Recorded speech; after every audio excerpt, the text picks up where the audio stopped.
The whiskey tasted of sin and second chances, a liquid fire that burned away the ghosts of the trenches, if only for a moment.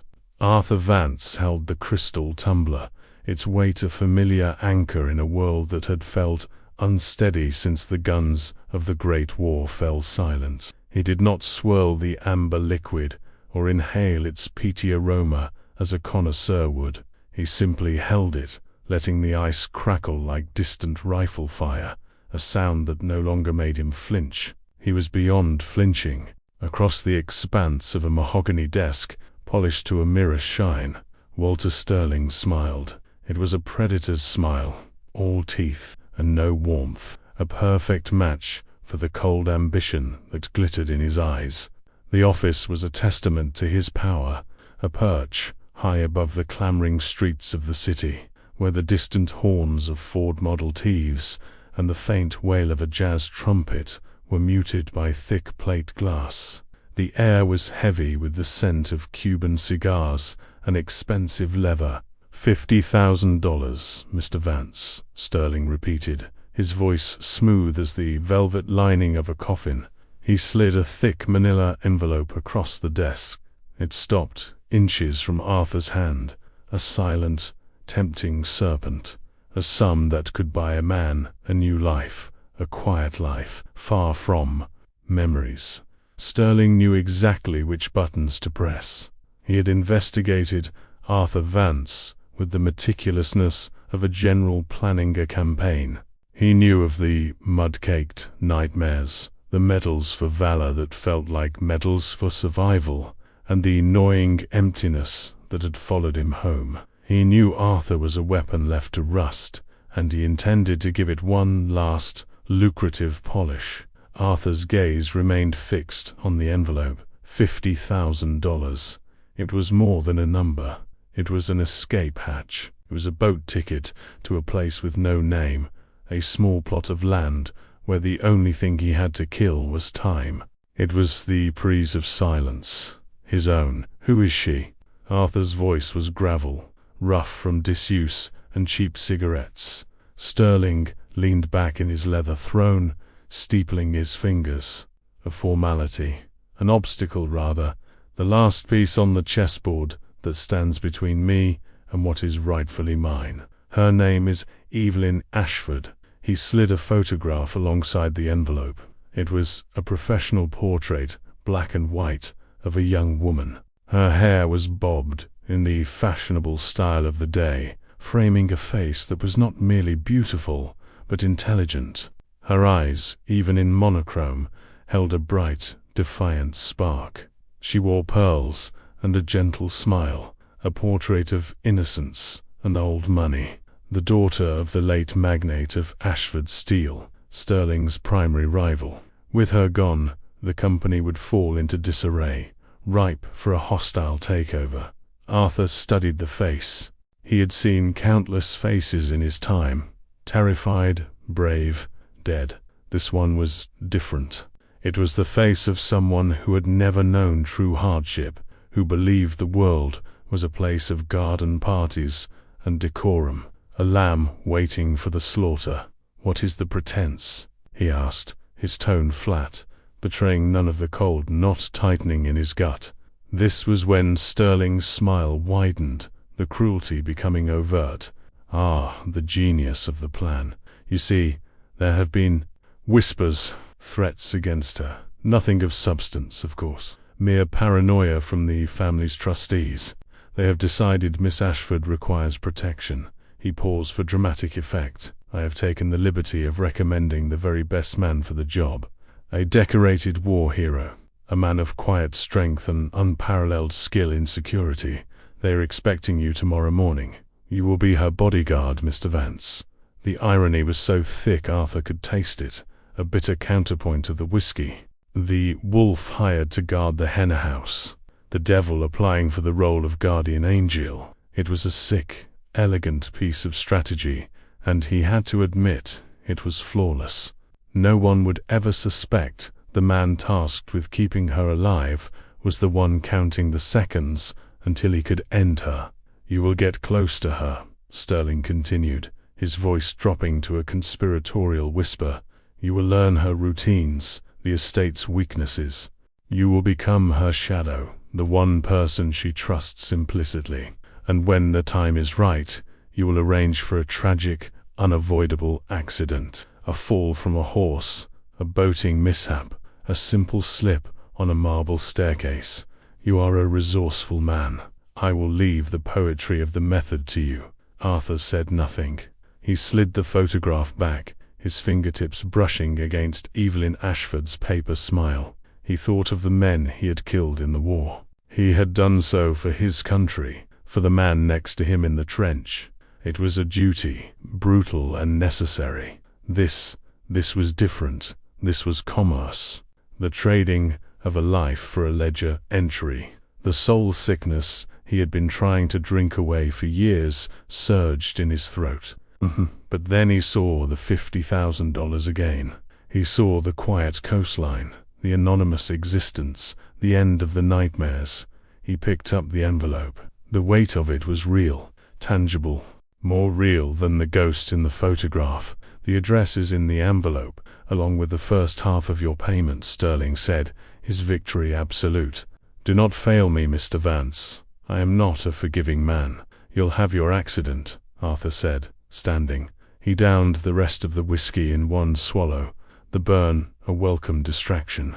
He didn't look at Sterling as he turned and walked out of the opulent office, the envelope a lead weight in his coat pocket. The next morning, the Ashford estate rose from the morning mist like something from a fairy tale. A long, winding drive, flanked by ancient oaks, led to a grand stone manor that spoke of generations of untouchable wealth. Manicured lawns rolled out towards a shimmering lake, and the air smelled of dew-damp grass and blooming roses, a stark contrast to the city's exhaust fumes and grit. Arthur drove his modest Ford, the engine rattling in protest, feeling like a smudge of dirt on a pristine canvas. He wore a simple but well-fitted suit, his war-honed posture giving him an air of authority that belied the turmoil within. He was a performer, and this was his stage. The role, Mr. Vance, the stoic protector. He was met at the door by a stiff-backed butler, who introduced himself as Jennings and eyed him with unconcealed suspicion. "Miss Ashford is in the rose garden. She is expecting you." Arthur followed the butler through cavernous halls adorned with portraits of Ashford ancestors, their painted eyes seeming to judge him. The silence of the house was profound, broken only by the ticking of a grandfather clock and the distant, melodic notes of a piano being played with gentle skill. He felt a muscle in his jaw tighten. This was her world, a world of order, beauty, and peace. A world he was being paid to shatter. Jennings led him through a set of French doors, onto a stone terrace. Below, laid out in a stunning geometric pattern, was the rose garden, and there, in the center of it, was his target. Evelyn Ashford was kneeling, wearing a simple but elegant white day dress, her movements graceful as she snipped a faded bloom from a bush with a pair of small, silver shears. The morning sun caught the auburn highlights in her dark hair, and for a moment she was not the photograph, not the obstacle, not the contract. She was just a woman, tending to her flowers, humming softly in tune with the piano music drifting from the house. As they approached, she must have heard their footsteps on the gravel path. She looked up, shielding her eyes from the sun with a gloved hand. Her smile from the photograph was there, but it was softer in person, less posed. Her eyes were a warm shade of brown, and when they met his, Arthur felt an unexpected jolt, a flicker of something he had long since buried. It was the unnerving sensation of being truly seen. "Mr. Vance, I presume?" she said, her voice as clear and pleasant as the morning air. She stood, brushing a stray smudge of dirt from her dress. Arthur gave a curt nod. "Miss Ashford." She extended her hand, her gesture open and welcoming. "It is a pleasure to meet you. I must confess this whole bodyguard business feels terribly dramatic, but the trustees insist." She gave a small, almost apologetic shrug. "I do hope we can be civil, at the very least." He took her hand. It was a formality, a simple greeting, but as his calloused, scarred fingers closed around hers, a strange current passed between them. Her skin was warm, her grip surprisingly firm. It was the hand of a living, breathing person. He held it for a fraction of a second, too long, his mind a battlefield. In that moment, he was two men at once. The protector she saw before her, his expression carefully neutral, his presence a shield, and the predator lurking beneath, the man who held her life in his hands, coolly assessing the vulnerability of her throat, the delicate line of her jaw, and the trusting light in her eyes. He released her hand and stepped back, his face an unreadable mask. She saw a protector, a solemn, serious man sent to keep her safe. He saw his target, and for the first time since taking the job, Arthur Vance felt the cold, sharp sting of doubt. The contract in his pocket suddenly felt less like a key to freedom and more like the first shovelful of dirt on a grave, his own. The first week was a study in shadows and silence. Arthur Vance moved through the Ashford manor, not as a guest or an employee, but as a ghost with a purpose. He learned the house's rhythms, the creak of a specific floorboard in the west wing, the exact moment the morning sun struck the stained-glass window in the grand hall, the soft chime of the telephone that always preceded a call from Evelyn's aunt in Boston. He was a creature of observation, his senses honed by years spent deciphering the deadly language of a battlefield. Here, the threats were different, less a matter of shrapnel and more a question of unlocked doors and unfamiliar faces. But his vigilance was the same. He mapped every entry point, every blind spot, every possible line of sight. To Jennings, the butler, and the rest of the staff, he was the consummate professional, his questions sharp and his demeanor severe. They saw a man preparing for a siege. They did not see the predator cataloging the easiest ways to bypass the very defenses he was reinforcing. He noted the brittle latch on the library window, the overgrown ivy on the north wall that would make a perfect ladder, the drowsy old groundskeeper who patrolled the perimeter with a rattling lantern and a hacking cough. Every security flaw he identified for the family was also an opportunity he filed away for himself. His primary subject, however, was Evelyn. He was her shadow, a constant, silent presence just beyond the edge of her personal space. He stood sentinel outside the door while she took her piano lessons, the melancholic notes of Chopin seeping into the hallway and stirring something unwelcome in his chest. He followed at a discreet distance as she rode her chestnut mare across the sprawling estate, the wind catching her hair, her laughter carrying back to him on the breeze. He sat in the passenger seat of her gleaming Packard as she drove into the city for fittings or charity meetings, his gaze sweeping the crowds, his hand never far from the cold weight of the pistol holstered beneath his jacket. For Evelyn, his presence was an oppressive weight. She was used to freedom, to the easy solitude of her life. Now, she was a gilded bird in a cage, guarded by a hawk. She felt his eyes on her constantly, not with warmth or admiration, but with an unnerving, analytical intensity. He was a wall of quiet disapproval, a reminder of a danger she didn't truly believe existed. "Must you stand so close, Mr. Vance?" she'd asked one afternoon in the library, trying to lose herself in a book. "I highly doubt a first edition of Shelley is planning to accost me." He hadn't even looked up from his position by the door. "My job is to anticipate the improbable, Miss Ashford." His clipped, impersonal replies were infuriating. She tried to draw him out, asking about his life before this, about the war. His answers were evasive, monosyllabic shields. He offered her nothing of himself, and yet he was privy to every facet of her life. This forced intimacy, devoid of any genuine connection, was a strange and unsettling new reality. Yet she couldn't deny the sense of security he projected. His stillness was absolute, a coiled spring of readiness that was, in its own grim way, reassuring. The night of the annual St. Jude's Hospital Gala arrived with a flurry of silken pearls.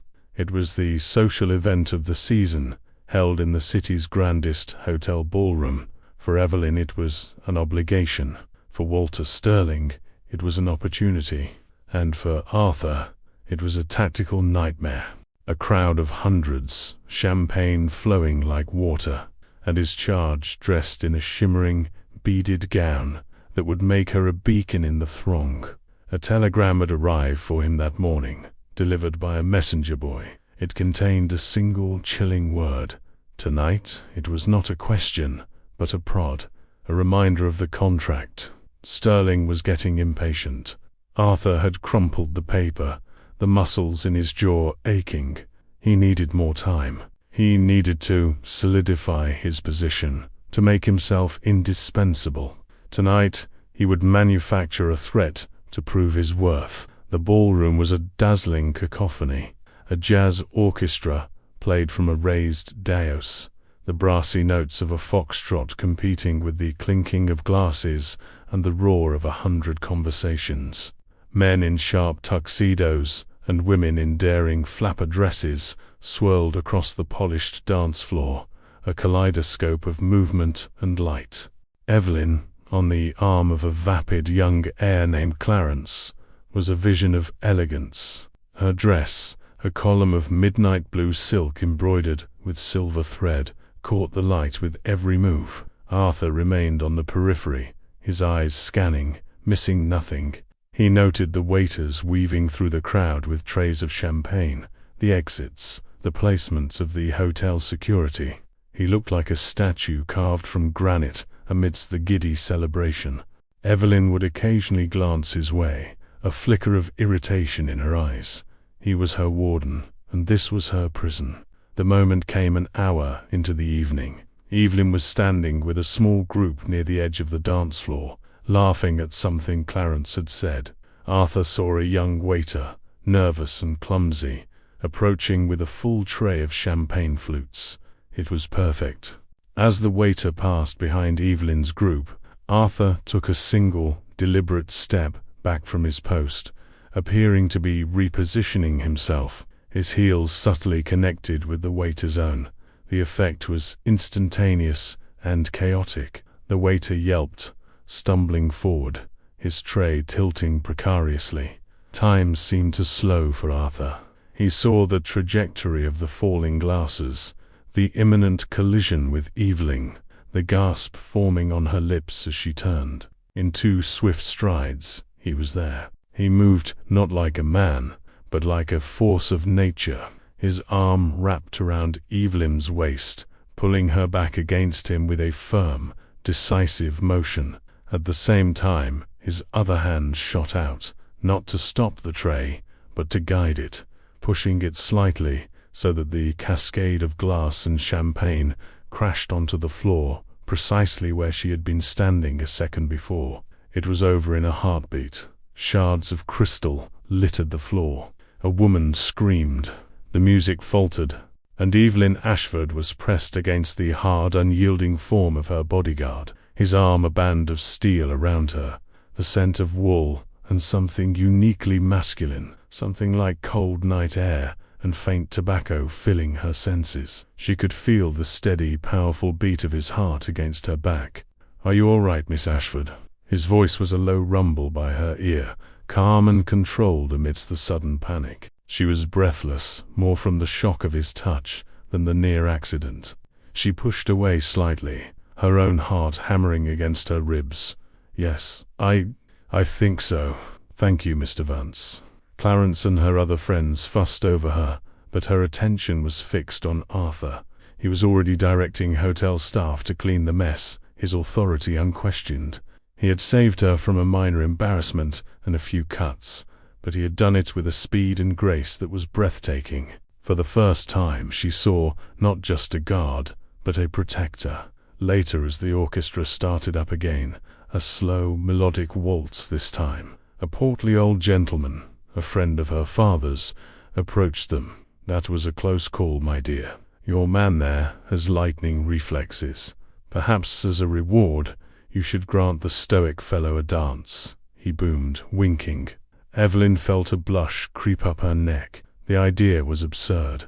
But then she looked at Arthur. He stood impassive, but she saw something flicker in his gaze, a tension, a reluctance. And in a moment of sheer, uncharacteristic mischief, she wanted to breach that wall. "That is a wonderful idea, Mr. Howard," she said, her voice clear. She turned to Arthur, a challenge in her eyes. "Mr. Vance, would you do me the honor?" For a second, he looked as if he might refuse. His jaw tightened. This was not part of the plan. Proximity was a tool, but this was different. This was contact.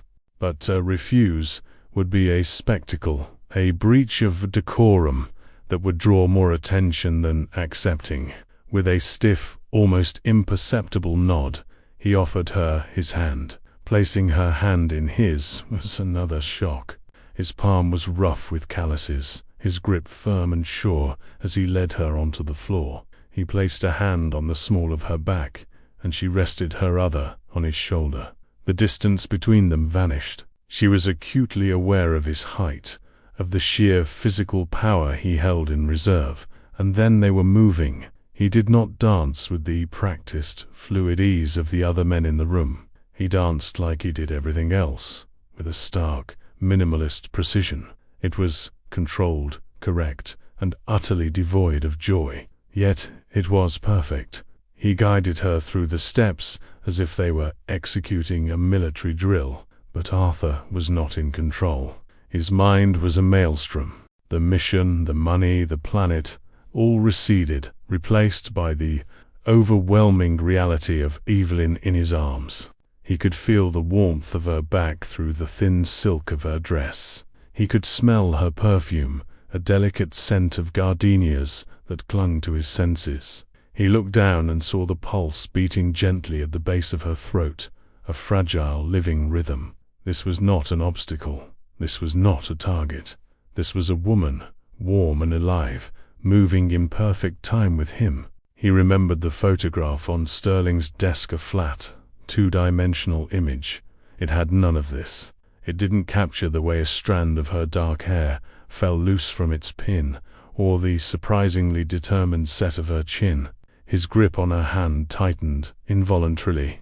His cold, mercenary heart, a thing he thought long dead and buried in the fields of France, gave a painful, unfamiliar lurch. He was holding the woman he was being paid to kill. And, in the soft glow of the ballroom chandeliers, surrounded by the sweet, sad melody of the waltz, Arthur Vance felt the first terrifying crack appear in the foundation of his soul. He wasn't just losing his focus, he was losing himself. The staged accident at the gala had the desired effect. The Ashford family trustees, a collection of grim-faced men in grey suits, now looked at Arthur with a newfound respect. He was no longer just a necessary expense. He was a proven asset. Evelyn, too, treated him differently. The cool irritation was gone, replaced by a tentative curiosity. She still found his silence unnerving, but it was now laced with the knowledge of the coiled readiness that lay beneath it. She started speaking to him more, not expecting a lengthy reply, but simply narrating her day, as if thinking aloud, filling the space he so determinedly kept empty. For Arthur, this was a new form of torture. Her voice, her casual observations about the weather, or a passage in a book she was reading, became a constant, gentle assault on the walls he had built around himself. He was the enemy, a serpent in her Eden, and she was beginning to treat him as a confidant. The guilt was a physical thing, a shard of glass working its way deeper into his gut with every trusting glance she sent his way. Walter Sterling's pressure, however, was becoming relentless.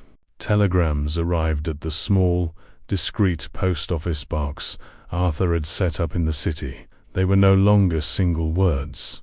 Progress stalls. Patience thins. Any fool can guard. Only a man of action can close. Arthur knew he had to escalate.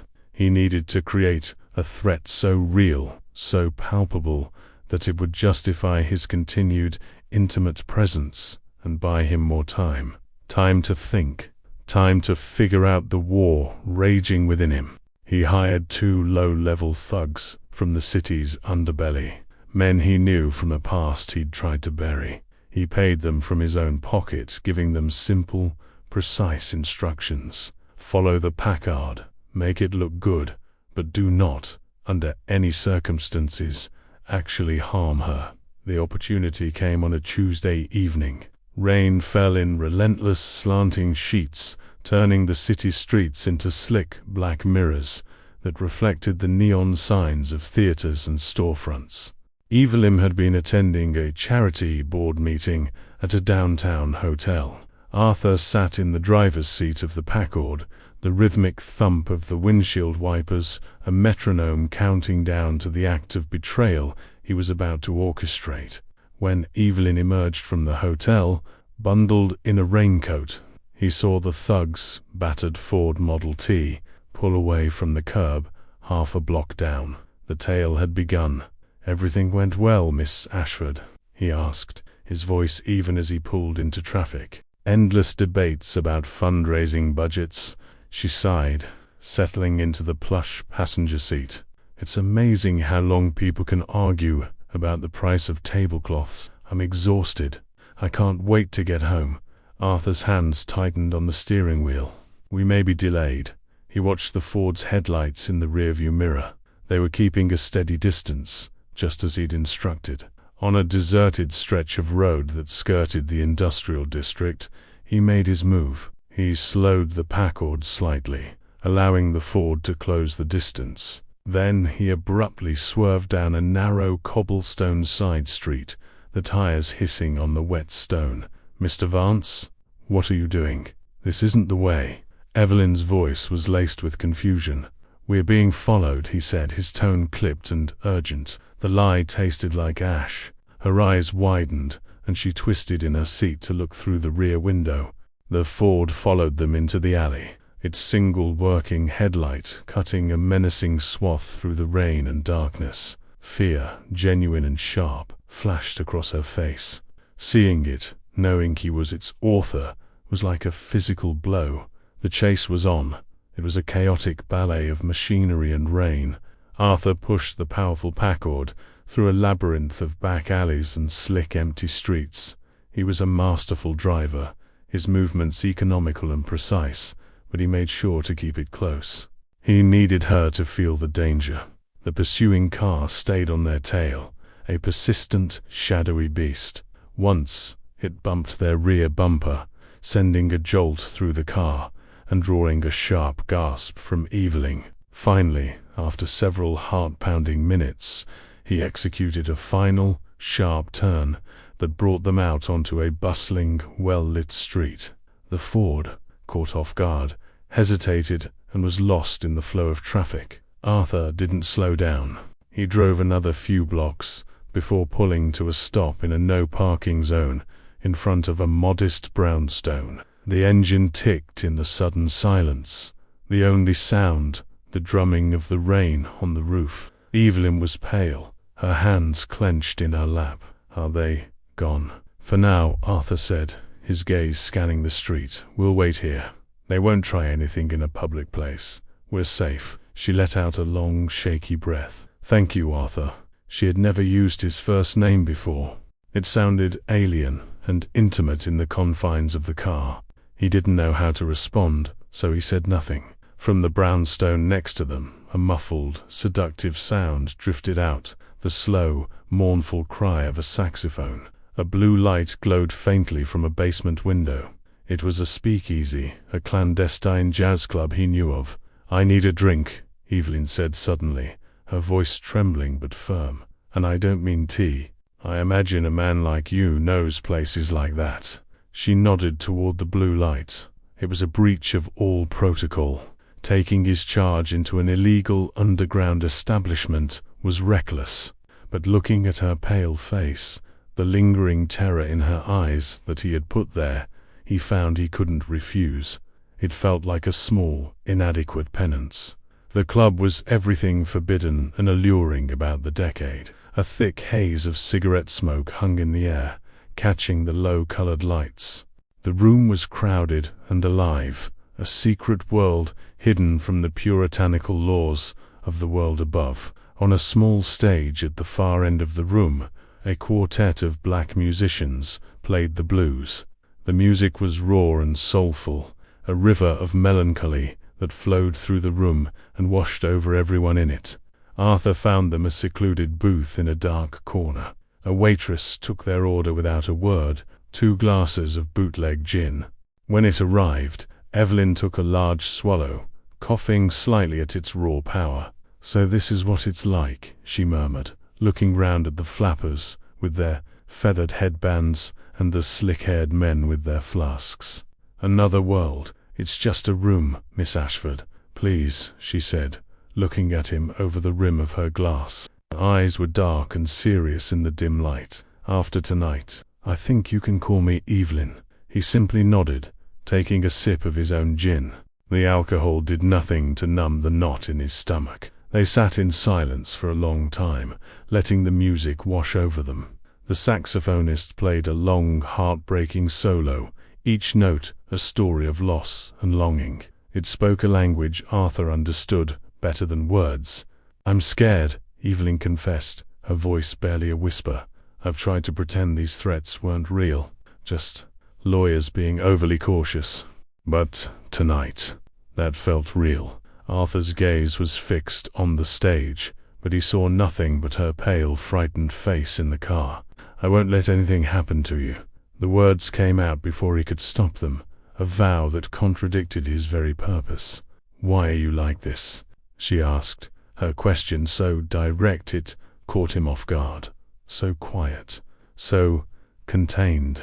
"It's like you've locked every part of yourself away." He didn't answer. He just stared into his glass, at the distorted reflection of a man he no longer recognized. "Was it the war?" she pressed gently. "My father, he never spoke of it, but he funded a lot of hospitals for veterans. He said he saw things in their eyes that no man should ever have to see. I see that in your eyes too." Her perception was a knife twisting in his conscience. She saw his damage and attributed it to a noble sacrifice, never imagining it was the precursor to a monstrous betrayal. He wanted to tell her. He wanted to confess everything, to warn her that the greatest danger wasn't the men in the car behind them, but the man sitting in the booth right in front of her. But he couldn't. The words were trapped behind a wall of shame and the cold, hard reality of Sterling's contract. To confess was to sign both of their death warrants. He finally looked at her, his expression a mask of stone. "The war changes a man, Evelyn." He said her name for the first time, and it felt like a brand on his tongue. "It takes things, and it doesn't give them back." She held his gaze, her own eyes filled with a surprising depth of empathy. She reached across the small table and for a fleeting moment laid her hand over his. Her touch was warm, a small point of light in his vast, internal darkness. "Then, I'm glad you're here to protect me, Arthur," she said softly. The saxophonist hit a final, mournful note that hung in the smoky air. Arthur pulled his hand away as if burned. He was drowning, in her kindness, in her trust, in the impossible lie he was living. And for the first time, he realized that $50,000 wouldn't be nearly enough to buy back the part of his soul he was losing. Piece by piece, every time she looked at him. The days that followed their flight through the rain-slicked city were charged with a new, unspoken tension. The shared danger, the forbidden intimacy of the jazz club, had altered the very air between them. Arthur retreated even further into his stoic silence, but it was a different kind of silence now. Before, it had been a professional barrier. Now, It was the heavy quiet of a man wrestling with his own soul. He avoided her gaze, kept his replies even shorter, and maintained a severe, almost painful distance. He was terrified that if she looked too closely, she would see the truth branded in his eyes. Evelyn, in turn, watched him with a gentle, worried curiosity. She saw the new lines of strain around his mouth, the deeper shadows beneath his eyes. She saw a man haunted, and her heart, against all reason, went out to him. The fear she had felt during the chase had been real, but what lingered more powerfully was the memory of his hand covering hers in the smoky darkness of the club, a brief, solid connection in a world that suddenly felt treacherous. Meanwhile, Arthur began a dangerous game of his own. He was no longer merely delaying the inevitable. He was actively sabotaging his mission. Late at night, in the Spartan room the Ashfords had given him, he would sit at a small desk and compose his reports to Walter Sterling. He wrote them on thin, plain paper, in a neat, block script that betrayed no emotion. But the words themselves were a careful tapestry of lies. Sterling, he wrote one night, the scratching of his pen the only sound in the sleeping house. Subject's routines have become erratic, unpredictable. She has cancelled several public appearances, citing security concerns. The estate is on high alert. Jennings, the butler, watches me as much as he watches the grounds. The security here, while appearing antiquated, is surprisingly layered. A simple accident would be scrutinized. A premature move would be clumsy and traceable. Require more time to establish a foolproof opportunity. Patience.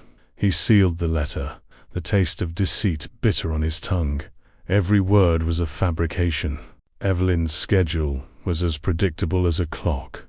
Jennings was suspicious, but largely ceremonial, and he himself knew at least 5 ways to create an accident that would fool the most astute police detective. He was not buying time to find an opportunity. He was buying time to prevent one. He was a traitor to his own contract. This duplicity took its toll. The man who had survived the horrors of trench warfare without losing his nerve found himself unraveling in the quiet opulence of the Ashford manor. The enemy was no longer across a field of mud and wire. He was inside. Every morning, shaving in front of the small, silver-framed mirror in his bathroom, Arthur came face to face with this enemy. He would look at his reflection and see a stranger. He saw the hard lines of a killer, the cold eyes of a man who could trade a life for a stack of bills. But he also saw a flicker of something else, a profound weariness, a desperate plea for an absolution he knew he didn't deserve. The face in the mirror was a ghost, a hollowed-out shell of the man he once might have been. He saw the stain of Sterling's money on his hands, a filth that no amount of soap and water could wash away. Some mornings, the self-loathing was so intense, he had to grip the sides of the porcelain sink, his knuckles white, just to keep from shattering the glass with his fist. He was living in a personal hell, surrounded by a beauty he was meant to destroy, protecting a woman whose gentle presence was a constant, searing indictment of his purpose. Her laughter from the garden, the distant sound of her playing a soft melody on the piano, the scent of her gardenia perfume that lingered in a hallway long after she'd passed, each was a small, exquisite torture. One rainy afternoon, he found her in the library.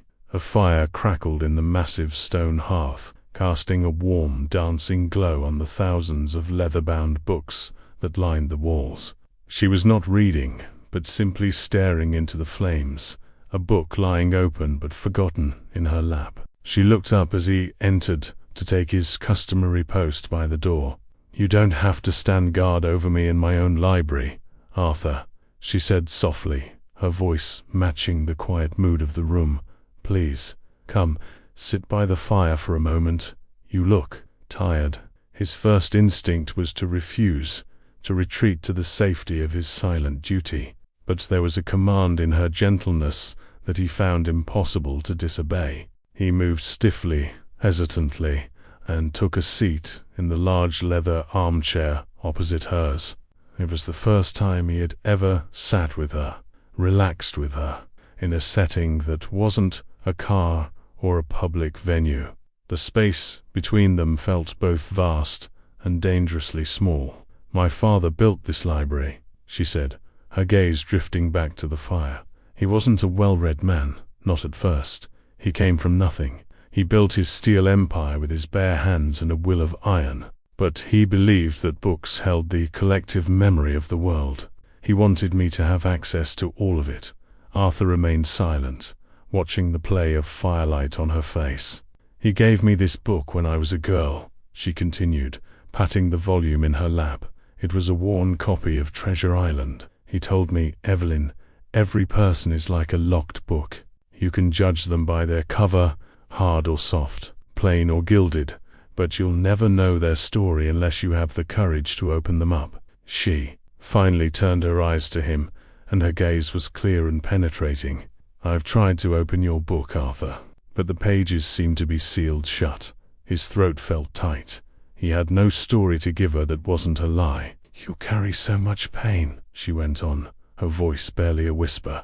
"I don't know what happened to you in France, and I won't presume to ask, but I want you to know that you are safe here. It's not just to keep me safe, but you are safe too." Her kindness was a physical blow. It was a clean, sharp blade to the heart, far more devastating than any bullet or shard of shrapnel he had ever faced. She was offering sanctuary to the very man who was plotting her doom. The absurdity, the sheer tragic irony of it, threatened to break him. He had to say something. He had to give her a piece of the truth, however small, to stop himself from shattering. "Safety," he said, the word sounding rough and foreign, "is an illusion." "Perhaps," she conceded, "but kindness isn't. It's the most real thing in the world. It's a choice, and I am choosing to believe that the man who pulled me from the path of that falling glass, the man who drove like a demon to get me away from those headlights, is a good man, despite everything he does to prove otherwise." She closed the book and stood, leaving it on the table beside his chair. "I have some letters to attend to," she said, her way of giving him an escape from the intensity of the moment. As she walked past his chair, she hesitated for a fraction of a second and gently placed her hand on his shoulder. It was a simple, platonic gesture, but to Arthur it was a brand, an anointing, of condemnation. He sat there long after she left, staring into the fire, her touch still burning on his shoulder. He looked at the worn copy of Treasure Island she had left behind. He picked it up, his calloused fingers tracing the gilded title. Her father's words echoed in his mind. Every person is like a locked book, and in that quiet, firelit moment, the final, catastrophic truth broke through his defenses, not with a roar, but with a silent, devastating certainty. He was not just protecting her. He was not just failing his mission. He was in love with her. The realization offered no joy, no sweet relief. It was a death sentence. To love Evelyn Ashford was to be trapped in an impossible paradox. His duty as her protector was now fused with a desperate, hopeless love, while his contract as her killer loomed like a guillotine. He was her shield and her executioner, all at once. The ghost in the mirror wasn't just a killer anymore. It was the face of a man who had just realized he would have to sacrifice his soul, one way or another. The telegram that arrived a week later was different. It wasn't delivered to his post office box. It was handed to him by Jennings at the front door of the Ashford Manor on a silver platter, as if it were an invitation to tea. The sender was listed simply as W.S. Enterprises. The message was deceptively simple. "We'll be in your area this weekend for the Ashford Annual Hunt Club charity picnic. Looking forward to observing your progress firsthand. Do not disappoint." Arthur's blood ran cold. It wasn't a request. It was a summons. Sterling was done waiting in the shadows. He was stepping onto the stage, a smiling, benevolent-looking cobra weaving its way into the garden party. The game of delays and deception was over. Arthur's carefully constructed web of lies was about to be torn apart by the spider who had commissioned it. He had 2 days. The Hunt Club picnic was a sprawling, ostentatious affair held on the vast Ashford country estate, miles from the city. Under a perfect cloudless sky, the cream of society gathered on immaculately manicured lawns. Women in stylish cloish hats and chic linen dresses mingled with men in crisp white suits, sipping mint juleps and making polite conversation about stock prices and polo ponies. A string quartet played serenely from a gazebo. It was a perfect picture of idyllic, aristocratic peace. To Arthur, it felt like the final sun-drenched moments before a firing squad. He shadowed Evelyn, his senses on a razor's edge. She was radiant in a pale yellow dress, a straw hat shading her face.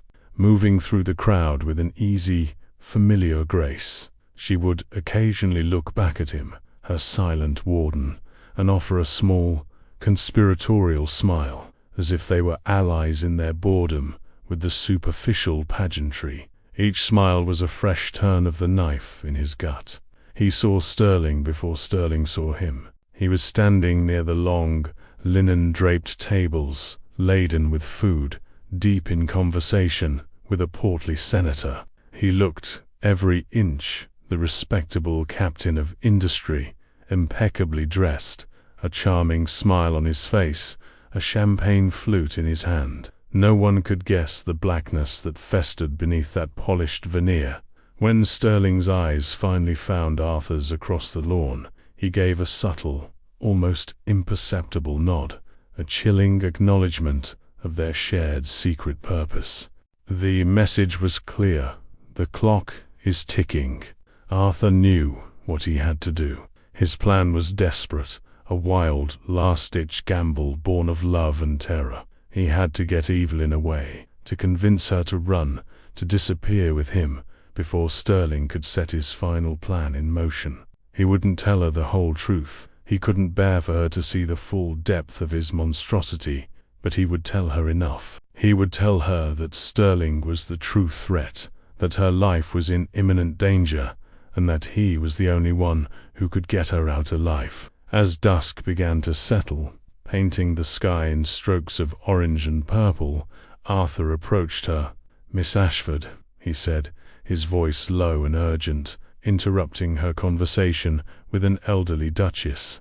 "I need to speak with you, privately, now." His tone, stripped of all professional detachment, startled her.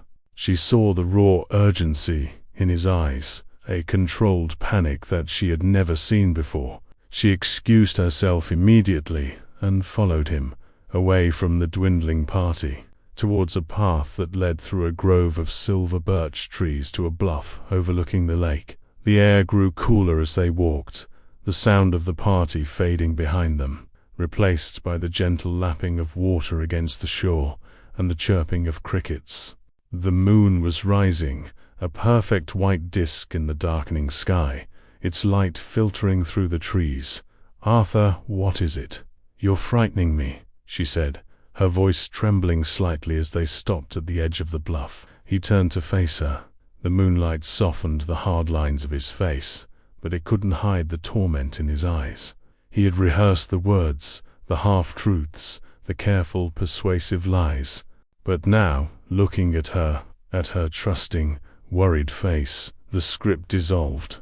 "We have to leave," he said, the words coming out in a rush. "Tonight. You're not safe here. None of this is what you think it is." "Leave? What are you talking about?" "What threat?" she asked, her confusion mounting. "The men who followed us." "It's bigger than that, Evelyn. It's Walter Sterling." He said the name, and it felt like a curse. "He's not who he seems. Your family's trustees, They were right to be worried, but they hired the fox to guard the hen house. Sterling wants your company, and he will stop at nothing to get it. He saw the disbelief warring with the fear in her eyes. Mr. Sterling. He was a friend of my father's. He's here, at the party. He's a snake, Arthur bit out, stepping closer. He took her by the arms, his grip firm, desperate. He needed her to believe him. You have to trust me, just for now. We can disappear. I can keep you safe. We can go somewhere no one will ever find us. His proposition hung in the air between them, wild and impossible. He was asking her to abandon her entire life, her home, her fortune, her name, based on the frantic words of her quiet, enigmatic bodyguard. She stared at him, at the raw emotion churning in his face, a face that had always been an unreadable mask. She saw his desperation, and beneath it, something else, something profound and overwhelming that mirrored the confusing, burgeoning feelings in her own heart. "Why?" she whispered, her voice barely audible. "Why would you do this for me?" The question shattered his last reserve of control. The carefully constructed walls came crashing down. The truth, the one pure, undeniable truth in the wreckage of his life, spilled out of him. "Because he started, but the words were too inadequate, too fraught with his own betrayal. He couldn't say them, so he showed her. He leaned in and crushed his lips to hers. It was not a gentle kiss. It was a desperate, frantic collision, born of a love he had no right to feel, and a guilt that was consuming him. It was a kiss of confession and apology, of longing and despair. It was all the words he couldn't say, all the protection he wanted to offer, all the damnation he felt he deserved. For a shocking second, Evelyn was stiff, unresponsive. Then, as the raw emotion of the kiss poured into her, something gave way. Her own fears, her own unspoken attraction to this broken, silent man, rose to the surface.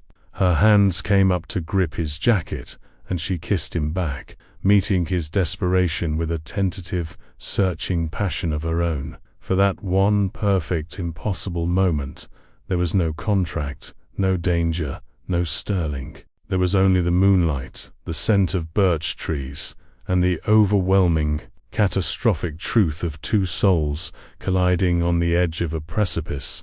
And then a sound broke the spell, a slow, deliberate, sarcastic applause. They sprang apart, their hearts hammering. Walter Sterling stepped out from the shadows of the birch grove, the moonlight glinting off his perfectly polished shoes. A triumphant, cruel smile played on his lips. "Cromovent," he said, his voice dripping with condescending amusement. He used the Portuguese word for touching, a subtle affectation he sometimes employed, as if savoring a particularly fine irony. Truly touching, a scene worthy of the cinema. Evelyn stared at him, her face a mask of confusion and shock. Her hand flew to her lips, still tingling from Arthur's kiss. Sterling's gaze shifted to her, his eyes cold and reptilian. "It is a pity, my dear Evelyn," he said, his voice dropping to a silken, venomous purr. "A genuine pity that the man who so passionately kisses you is the very same man I hired to silence you forever." For a single silent beat of time, the world ceased to exist. There was only the moonlit bluff, the scent of damp earth, and Walter Sterling's words, which hung in the air like poison gas. They seeped into Evelyn's ears, slid like ice into her veins, and froze her heart solid. "The same man I hired to silence you forever." The world did not tilt. It shattered. The kiss that had just set her soul alight became a brand of horrifying betrayal. The man before her, Arthur, the silent protector she had begun to see, to feel for, was a mirage. Beneath the surface was a monster, a paid assassin who had held her, studied her, and danced with her, all while measuring her for a coffin. She didn't scream. The sound was trapped in her throat, choked by a wave of revulsion so profound it threatened to suffocate her. She took a stumbling step back, away from Arthur, her eyes wide with a horror that was absolute. She didn't look at Sterling, the architect of her doom.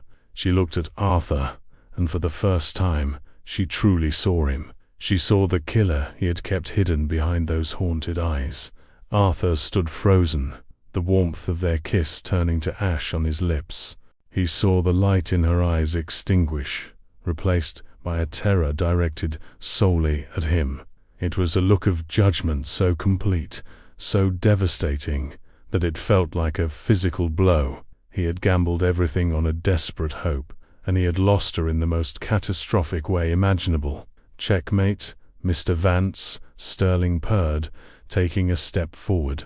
From the shadows of the birch grove, two large, brutish figures emerged, the same thugs from the car chase. They moved with a quiet menace, flanking Sterling like gargoyles. "Your employment is terminated, as is your life, and, of course, the original matter of Miss Ashford must still be attended to. A tragic accident. I believe the cliffs here are notoriously unstable." That was what broke the spell.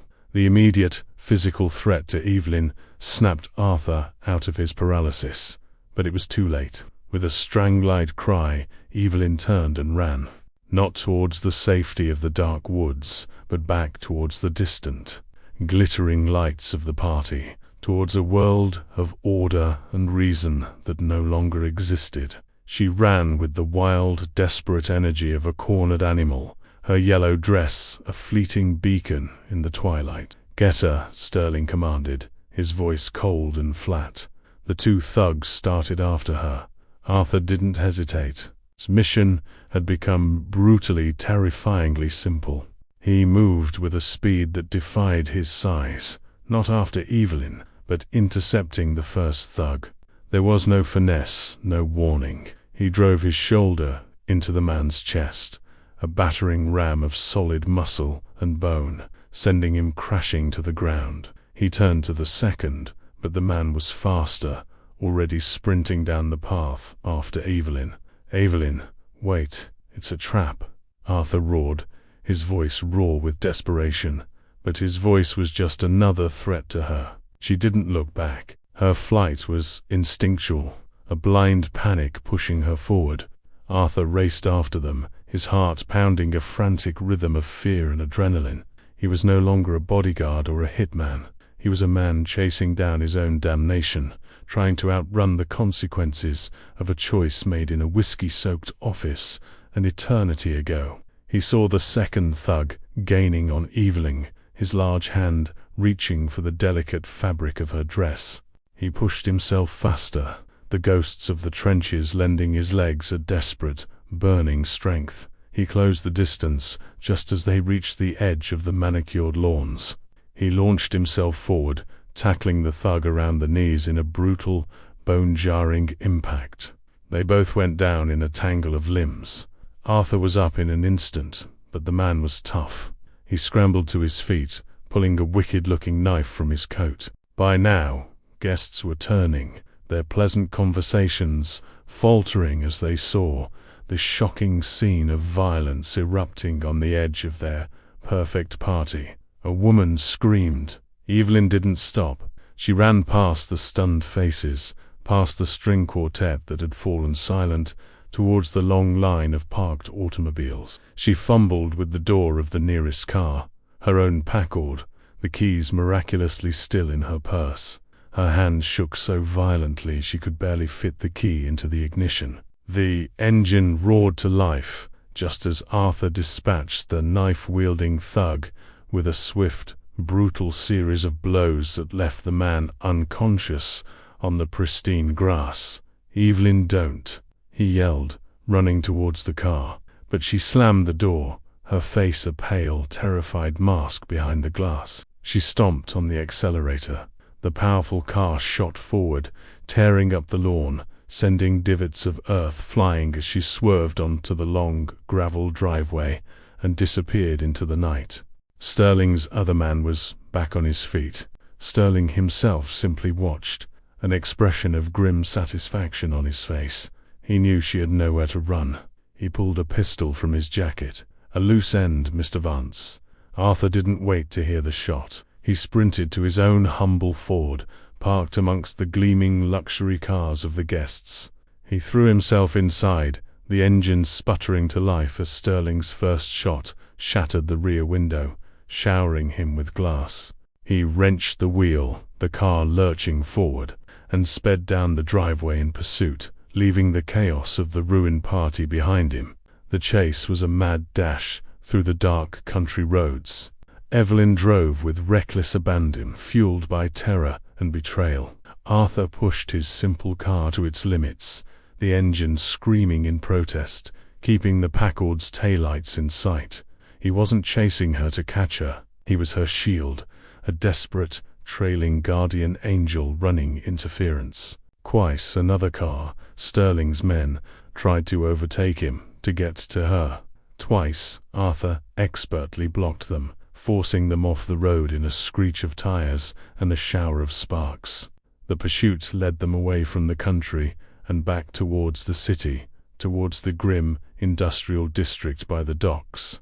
He saw the Packard swerve suddenly, turning down a narrow, unlit street, and his blood ran cold. It was a dead end. He followed, his headlights cutting through the darkness to reveal the Packard stopped hard against a brick wall. The street terminated in a line of derelict, abandoned warehouses, their windows like vacant eyes staring out at the dark, oily water of the harbor. Evelyn was out of the car, running towards the largest of the buildings, its main door hanging open like a gaping mouth. Arthur pulled up and leapt out of his car just as Sterling's vehicle skidded to a halt behind him. The two thugs jumped out, their faces bruised and furious. "She's trapped. Finish it," Sterling ordered from the car. Both of them. Arthur didn't spare them a glance. He ran into the warehouse, the cavernous space swallowing him whole. It was vast and dark, filled with the ghosts of industry crates, rusted machinery, and thick cobwebs that hung like funeral shrouds.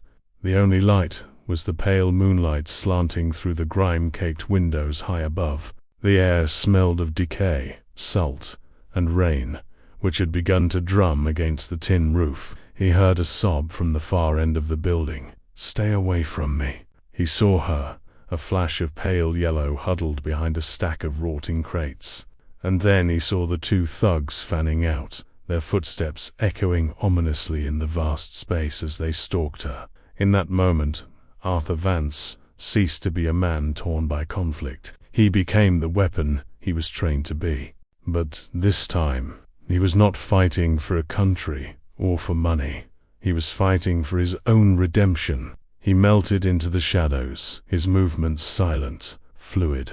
The first thug passed his position, peering into the darkness. Arthur emerged from behind a pillar of steel, like an apparition. He grabbed the man from behind, one hand clamped over his mouth to stifle his cry, the other driving the hard edge of his hand into the man's throat. The thug collapsed without a sound. The second man heard the scuffle. "Manny," he called out, his voice a nervous echo. He raised his pistol, turning. Arthur was already moving. He kicked over a stack of empty oil barrels, the deafening clatter a diversion that drew the man's fire. The gunshot was a deafening roar in the enclosed space. While the man was disoriented, Arthur lunged from the darkness. He slammed the man's gun hand against a steel girder, the pistol clattering to the concrete floor. The fight was short, vicious, and one-sided. Arthur used his fists, his elbows, his entire body as a weapon, his movements a blur of brutal efficiency. He was fighting for her life, and he was merciless. When it was over, he stood panting over the two unconscious forms, his chest heaving. A thin trickle of blood ran from a cut on his temple, where a wild punch had grazed him. He turned slowly to face the stack of crates where Evelyn was hiding. The immediate danger was over, but the true confrontation had just begun. He could see her eyes, wide and luminous with terror in the gloom. He was covered in the evidence of his own violence, a monster who had just slain other monsters. He took a step towards her, and she flinched, pulling herself tighter into the shadows. "Evelyn," he said, his voice ragged. He held up his empty hands, a gesture of peace that seemed absurd given the carnage around them. "Don't come near me," she whispered, her voice broken. "It's over. You're safe," he said, the words costing him everything. "Safe?" she echoed, a hysterical, broken laugh catching in her throat. "You were going to kill me. He paid you to kill me." He didn't deny it. The lie was dead. Only the raw, ugly truth remained. He took another slow step forward. "Yes," he said, his voice flat, with a self-loathing that was absolute. "He hired me to kill you. He was right about that." He paused, his gaze locking with hers across the shadowed space. But he was wrong about everything else. The silence in the warehouse was a heavy, suffocating blanket, broken only by the drumming of the rain and the ragged sound of their breathing. Arthur's confession, yes, hung between them, a truth more brutal than any physical blow. Evelyn stared at him from her sanctuary of shadows. The man who had just fought with the savage grace of a cornered wolf now stood before her, utterly defeated. His shoulders were slumped, the violence draining out of him, leaving behind a hollow, aching emptiness she could feel even from across the room. He was her would-be murderer, and he was her savior. The two realities were impossible to reconcile, and her mind fractured under the strain. In the distance, a sound began to cut through the rain, the faint, rising wail of a police siren. The sound broke Arthur from his trance. "They're coming," he said, his voice flat. "Sterling's men at the party will have called them. You need to tell them everything. Tell them Sterling hired these men to kidnap you, and I was killed trying to protect you." Her eyes widened. "Killed? It's the only way," he said, taking a step back, deeper into the shadows. "I'm a ghost, Evelyn. I was paid to commit a murder. If I'm caught, I'll hang. But my testimony, my connection to Sterling, will be dismissed as a desperate lie from a criminal. It will taint yours. If I'm gone, a dead hero, your story becomes clean. They will believe you. Sterling will be ruined." His logic was cold, hard, and terrifyingly clear. He was erasing himself from the equation to ensure her safety and Sterling's downfall. Before she could protest, he moved quickly to one of the unconscious thugs and retrieved the man's pistol from the floor. He pressed it into her hand, wrapping her numb fingers around the cold steel. "When they find you, you'll have this. You can say you took it from one of them." His gaze was intense, commanding. "You are Evelyn Ashford. You are a survivor. Do you understand?" She could only nod, mute. He then reached inside his own jacket and pulled out a single folded piece of paper, worn and creased at the edges. He pressed it into her other hand. "This is for you. Read it when you're safe. It's the rest of the truth." He held her gaze for a final, heartbreaking second. He didn't say goodbye. He didn't say he was sorry. He didn't say he loved her. His eyes said it all. Then he turned and dissolved into the deepest shadows of the warehouse, moving towards a rusted-out door on the far side. A moment later, she heard the groan of old hinges, and then he was gone, swallowed by the rain and the night. Evelyn was found minutes later, shivering and in shock, the pistol in one hand, the letter in the other. Arthur's plan worked to perfection.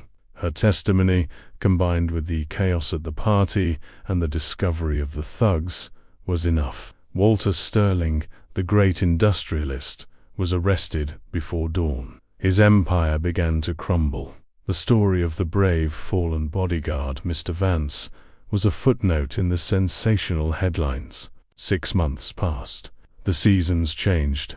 Evelyn Ashford changed with them. She emerged from the scandal not as a fragile victim, but as a woman forged in steel. Much like the empire she now commanded, she had faced the darkest parts of the world and had not broken. She took control of Ashford's steel with a ruthless efficiency that surprised everyone, rooting out Sterling's lingering influence and securing her father's legacy. She was respected, admired, even feared, but she was profoundly alone. Every night, in the quiet of her library, she would take out the letter.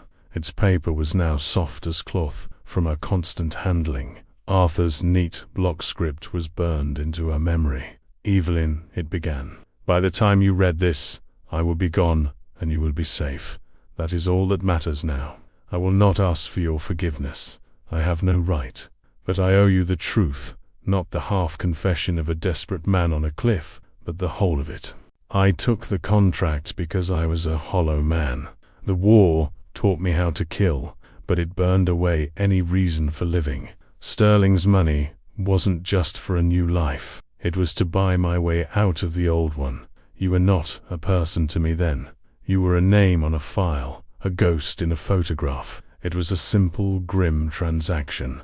I told myself it was my last war, but I was not prepared for you. I was not prepared for the woman who tended her roses in the morning sun.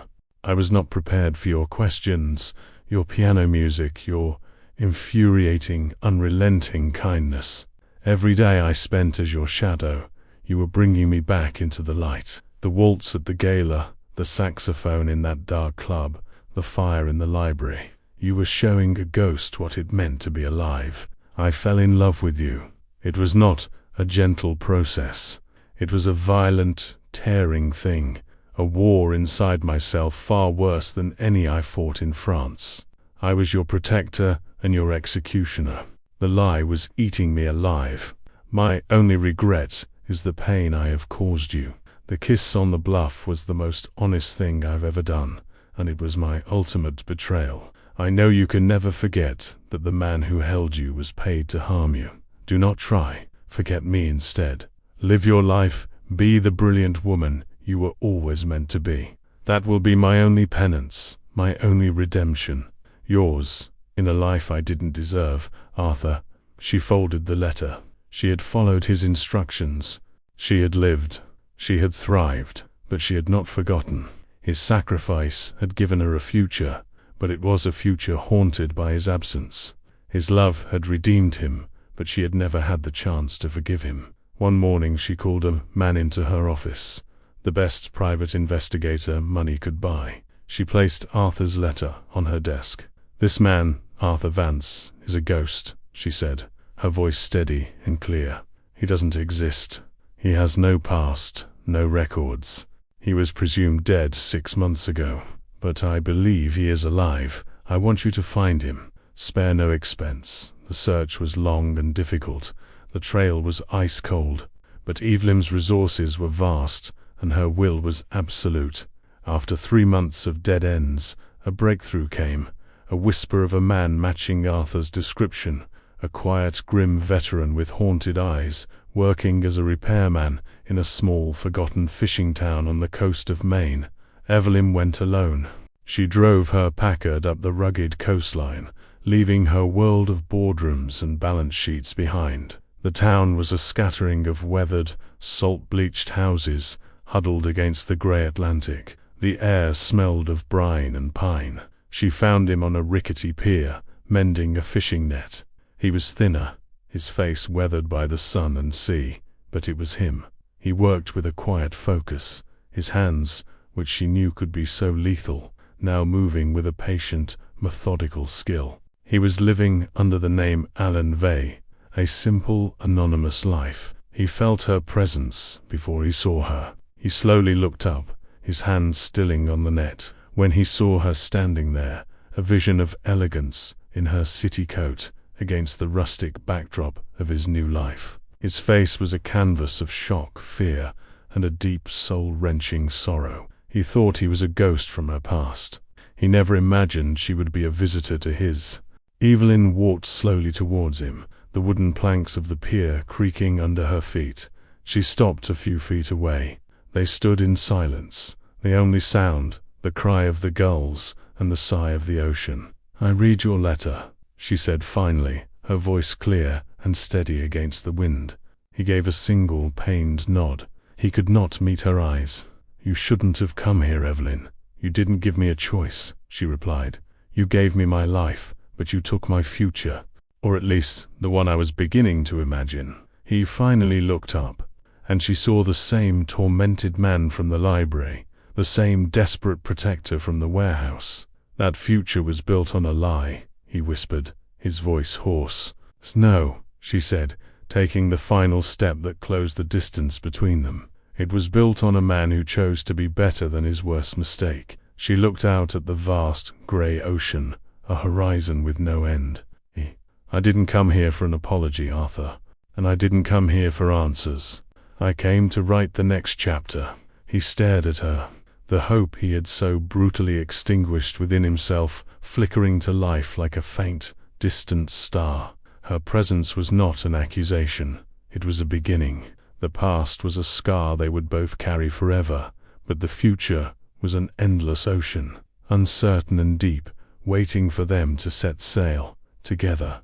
True love does not erase the past, but it has the power to redeem the future. Forgiveness is not about forgetting a terrible debt, but about having the courage to build a new fortune together, one built on truth, sacrifice, and a hard-won second chance. If this story touched your heart, subscribe for more romances.